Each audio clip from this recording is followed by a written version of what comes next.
Bonjour Zenithimo. Alors aujourd'hui nous allons parler de dégradation que les locataires font dans leur logement, c'est-à-dire les responsabilités location ou locataire, d'accord? Donc le locataire n'est pas toujours responsable ou alors il est responsable. De toute façon, il y a des obligations du locataire.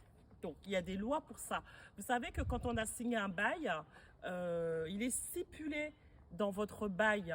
Vous avez des lois, des codes immobiliers, d'accord, qui sont instaurés dans vos bails ou vos baux. L'obligation du locataire, les obligations sont instaurées dans vos baux, c'est ce que je disais tout à l'heure, à savoir que le locataire est responsable de dégradation. Le locataire doit pouvoir réparer l'essentiel de tout ce qui est abîmé à l'intérieur de sa location. Donc, qu'est-ce qu'il s'agit de réparer quand un locataire a une location donnée ?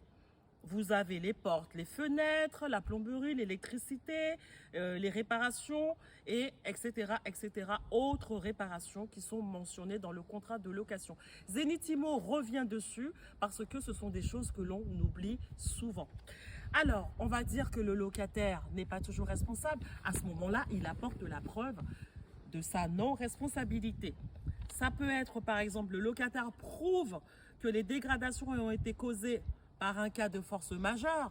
Oui, il apporte la preuve, il ne répare pas, c'est au propriétaire de réparer. Le locataire démontre que les dommages ont fait suite à une faute du bailleur, il apporte la preuve. L'action d'un tiers qui n'a pas introduit dans le logement a généré la détérioration, c'est-à-dire que vous n'avez pas voulu qu'un tiers ou qu'un voleur rentre dans le logement et ça a dégradé. Vous apportez la preuve. Et enfin, la dégradation a pour origine la vestuté de l'équipement. La vestuté de l'équipement, vous savez ce que c'est? C'est l'usure de l'équipement. C'est-à-dire que vous marchez sur le plancher et hop, vous tombez dans un trou, le plancher, il se casse ou alors il y a un carreau qui se décolle. Si le carreau est décollé, c'est peut-être dû à la vestuté de l'équipement, c'est-à-dire du carrelage.